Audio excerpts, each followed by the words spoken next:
जनावरहरू हामीले देखेका चाहिँ थियौँ। तर हाम्रो एकदमै दुर्लभ पक्षीहरू पाउँछ। यो फोक्सोङदो राष्ट्रिय निकुञ्ज चाहिँ नेपालकै सबैभन्दा ठुलो क्षेत्रफल भएको राष्ट्रिय निकुञ्जमा पनि पर्छ। फोक्सोङदो राष्ट्रिय निकुञ्ज एकदमै राम्रो पनि छ। कस्तो भइरहेछ फर्स्ट डे आज? रमाइलो लागिरहेछ सरू हो? इसाना नेउपाने डाक्टर साहब हजुरलाई कस्तो लाग्यो फर्स्ट डेको ट्रिप? धेरै राम्रो लाग्यो। बहिनीहरूले चाहिँ उही हो भने डाँडा देखाउनु भयो। मलाई त सब बोसो पकाउने जनालाई थकै लागिसक्यो, मलाई पनि एकदम थकै लागेको छ। हामीहरूको सबैको यो लङ रुटको ट्रिप चाहिँ फर्स्ट नै हो है सबैजनाको। छेप्का भन्ने ठाउँ पुग्यौँ, यहाँ होटेलमा बस्यौँ। आज चाहिँ हाम्रो फर्स्ट डेको ट्रिप चाहिँ यहाँ छेप्कामै बस्ने भन्ने प्लान भयो। सबैको हालत यस्तो छ।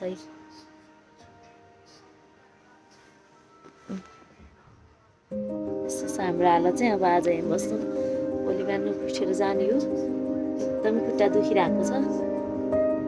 हामी चाहिँ यहाँ छेप्कामा भोटे चिया खाइरहेको छौँ। सरिताको अवस्था यस्तो छ।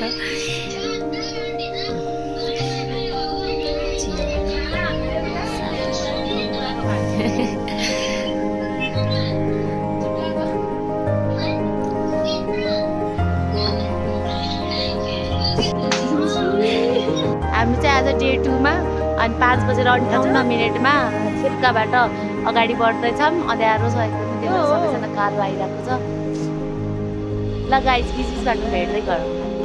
यो चाहिँ छेप्का हो। हामी छेप्काबाट डे 2 अगाडि बढ्दैछौँ। यहाँ धेरै मान्छेहरू पनि हुनुहुन्थ्यो, आउँदै हुनुहुन्थ्यो। हामी चाहिँ अब छेप्काबाट बिहानै उठेर हिँड्यौँ, किनभने हाम्रो डे 1 भन्दा डे 2 को हिँडाइ एकदमै धेरै हुनेवाला थियो। किनभने डे 1 हामी एकदमै थोरै हिँडेका थियौँ। हामी चाहिँ डे 1 मा सुलिगाडीबाट काठमाडौँ छेप्कासम्म जानु बसेका थियौँ। त्यही भएर हामीलाई डे 2 मा धेरै हिँड्नु थियो, किनभने हाम्रो डे 2 मा फोक्सोङ कारमै गएर बस्ने प्लान थियो हाम्रो। त्यो प्लान मिट गर्नको लागि त हामी हिँड्नै पर्ने थियो धेरै। हामीलाई चाहिँ एकदमै थकै लागिरहेको थियो, किनभने अलिअलि उकालो बाटो थियो, ओह्रालो झर्नु पर्ने थियो। जुत्ताले खुट्टाहरू पनि दुखाइरहेको थियो, गाह्रो थियो हामीलाई। सास मात्रै सुनिदिन्छ, अरू केही छैन। स्या भएर के गर्नु आछ। तर अलिक कम स्या भएको छ र एकदमै गाह्रो भइरहेको छ हामीलाई। तर हामी जसरी भए पनि पुग्ने छौँ। अब जसरी भए पनि फोक्सोङ ताल पुगेरै छाड्ने भनेर गन्तव्य पुगेर हिँडिसक्यौँ। बाटो यस्तो छ।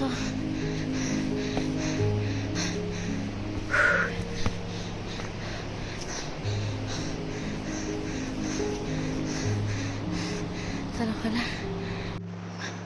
अवस्था गाह्रो छ। बाटो यस्तो भिरको बाटो छ। ट्रेन आउन सजिलो छैन नि। यो चाहिँ भ्यू कस्तो राम्रो देखेको थियो कि यताबाट उता हिमाल अनि डाँडाकाँडा अनि तल चाहिँ खोला।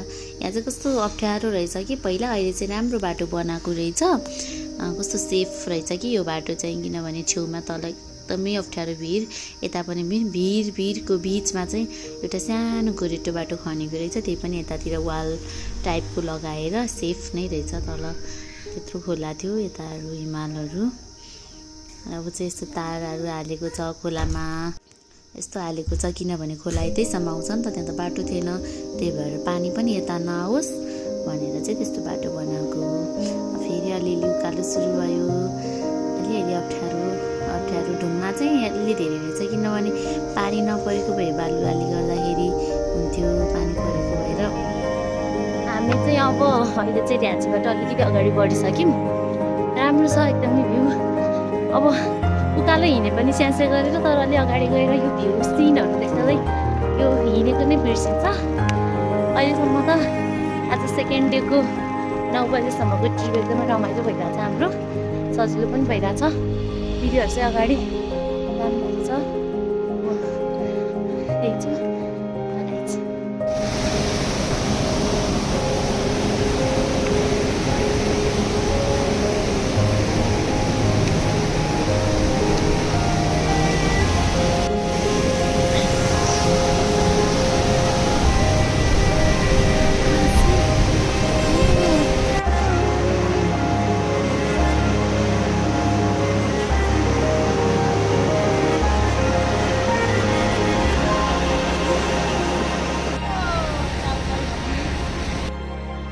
चाहिँ फेरि अलिकति भोक लागे जस्तो भएर खाजा खानुको लागि रोकेका थियौँ। एकछिन केही थोरै खानेकुराहरू खान्छौँ, त्यसपछि फेरि अगाडि बढ्छौँ हिँड्न। अब एकछिन 5-10 मिनट रेस्ट गर्ने, अनि फेरि 15-20 मिनट हिँड्ने, फेरि 5-10 मिनट रेस्ट, 15-20 मिनट हिँड्ने, त्यस्तो गरिरहेको थियौँ। किनभने धेरै एकैचोटि कन्टिन्यू हिँडिराख्दाखेरि अलि बढी थकाइ लाग्छ नि त। त्यही भएर एकछिन रेस्ट गर्दै एकछिन बस्दै हिँड्यो भने चाहिँ अलि सहज हुन्छ भनेर हामी चाहिँ अलिअलि हिँड्ने अलिअलि बस्ने गरिरहेका थियौँ। अहिले छेप्काको सम्झना होटलमा आइपुग्यौँ। अब हामी बिहानको खाना खान्छौँ यहाँबाट। अब लगभग 4 घन्टा हिँड्यो भने ताल पुग्छौँ। अब सबैजनाले हेर्नु होला, पुष्पानी उपानी पुगिसक्यो, पुग्छौँ त लगभग।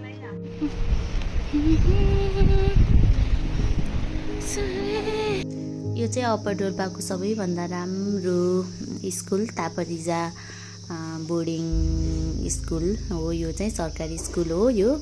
अनि यो स्कुल चाहिँ एकदमै राम्रो, डोल्पाको सबैभन्दा राम्रो पढाइ हुने र टप स्कुल हो यो चाहिँ। हामी एकछिनमा हाम्रो एउटा दिदी, फुपूको छोरी दिदी यो स्कुलमा टिचर हुनुहुन्छ। त्यही भएर हामी एकछिन दिदीलाई पनि भेटेर जाने भनेर गएका थियौँ। स्याउ पनि थियो, खायौँ। अब त्यहाँबाट हामी अगाडि बढिसक्यौँ त्यो स्कुलबाट पनि। अब मेन त्यो स्कुलबाट चाहिँ हाम्रो अलिअलि तेस्रो हिँडिसकेपछि उकालो बाटो सुरु हुन्छ। किनभने अब मेन भनेको त तालमा जानलाई हाइटमा जानुपर्छ। हाइटमा जानको लागि अलि अगाडि हामी चाहिँ उकालो बाटो हिँड्नुपर्छ। डाँडाहरू एकदमै राम्रो। अब चाहिँ सुक्खा सुरु भयो, किनभने तल अलि हरियाली थियो। अब माथि अलिक चिसो हुन्छ, त्यही भएर चाहिँ माथि सास फेर्न सकिन्छ। एकदमै गाह्रो छ। यस्तो छ।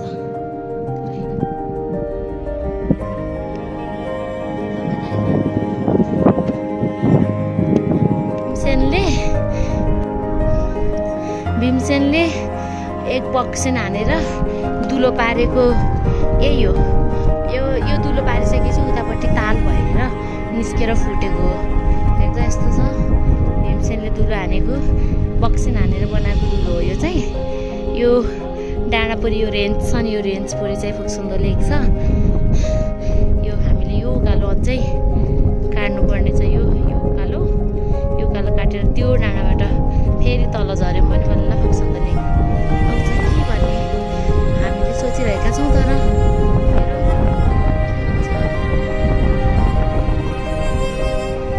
एकदमै धेरै थप लगाइसक्यो। एउटा उकालो काट्यो, अब एउटा मेन उकाला बाँकी छ।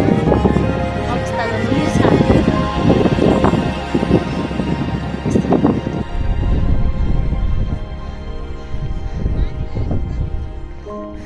लिपस्टिक लाउँछन्। अब यो डाँडामा फुक्सुन्द ताल छ यहाँ। आकाशमा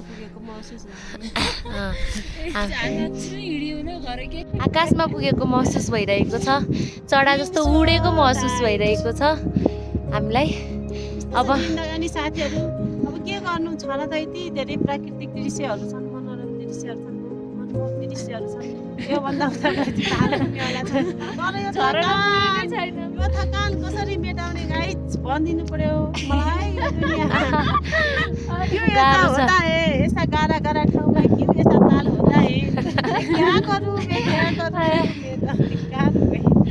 नेचरले पनि कस्तो बनाएको छ। पहाडमा पानी बगिरहेछ है, तालको पानी निस्किसक्यो। यति धेरै हिँडिसकेपछि बल्ल सुलीगार झर्ना देखियो। यो चाहिँ एकदमै अग्लो स्थानबाट बग्ने झर्ना हो। यो खासै हामीले टाढाबाट भिडियो बनाएको हो नि त। अनि नजिक त बाटो थिएन त्यहाँ त झर्नामा जानुलाई, टाढाबाट बनाएको भएर चाहिँ कस्तो देखेको छ र एकदमै राम्रो छ कि झर्ना। एकदमै खतरा छ, लाइफमा देखेको थिएन। सुलीगार झर्ना देखिसकेपछि मनमा एक किसिमको छुट्टै आनन्द, पोजिटिभ भाइब्स आइरहेको छ। अब ताल त पुग्न नै बाँकी छ झनै। गाह्रो छ अवस्था हिँड्न।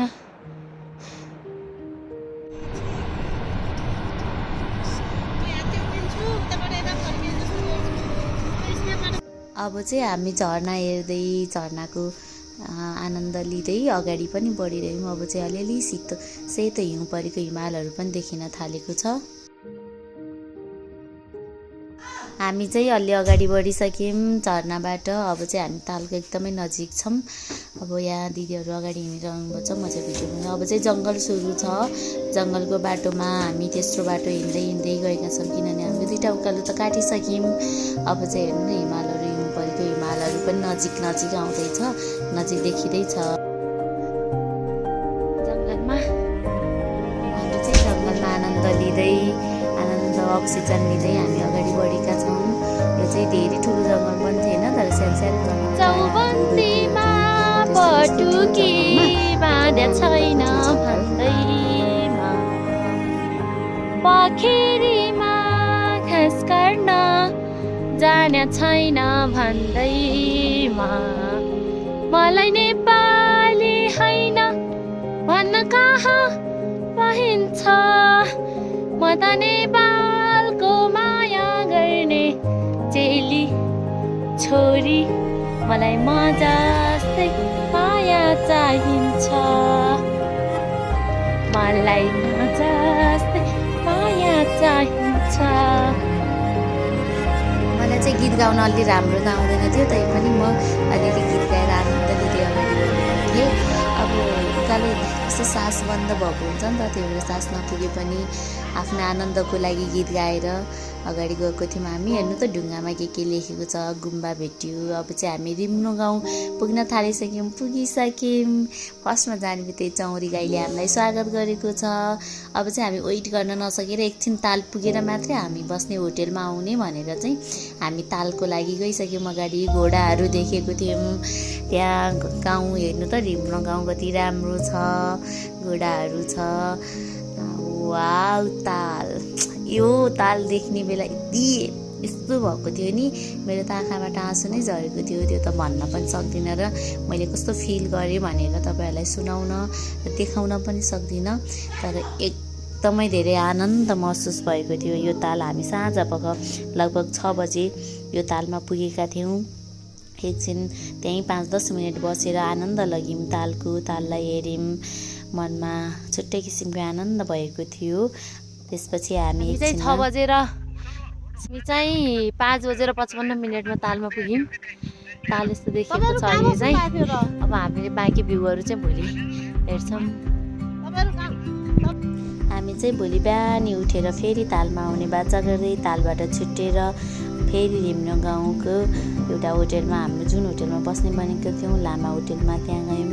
हामी एकदमै सबैजना थकित थियौँ, भेटमा पल्टिरहेका थियौँ। यही आजको रात यही बिताउनेछौँ।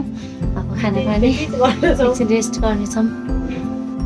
चाहिँ हामी बसेको लामा होटेल हो। पहिला चाहिँ हामी मात्रै थियौँ, त्यसपछि चाहिँ एकदमै धेरै आउनुभएको थियो। राति एकदमै धेरै मान्छेहरू पुग्नु भएको थियो अरे तालमा घुम्नको लागि।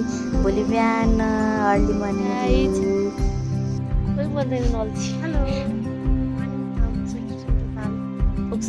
फोक्सोङको तालमा पुगेपछि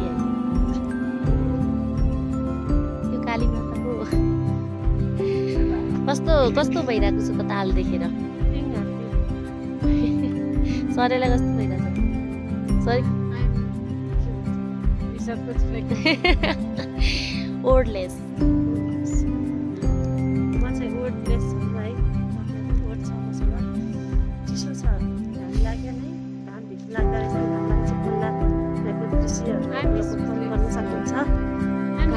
हुनाले अहिले चाहिँ बिहानमा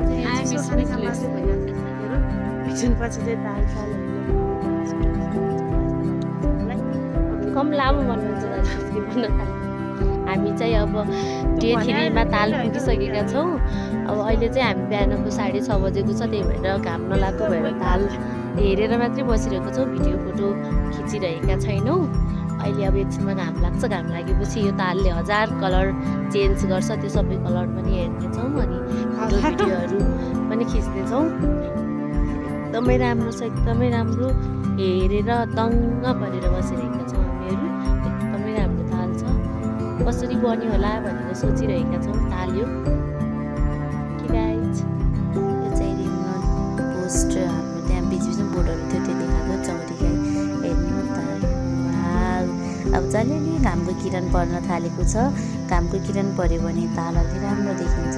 हेर्नु त अब चाहिँ घाम लागिसक्यो, एकदमै राम्रो। हामी चाहिँ गुम्बातिर गइरहेका थियौँ।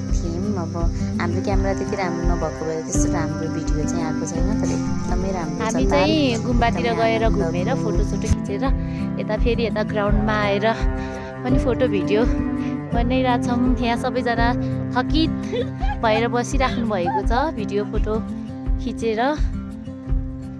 एकदमै रमाइलो भन्दा नि एकदमै आनन्द आइरहेको छ। हाम्रो फोक्सोन तालको यात्रा 4 दिनको रह्यो र एकदमै स्मरणीय रमाइलो क्षण बितायौँ हामीले। Thank you for watching guys, bye by.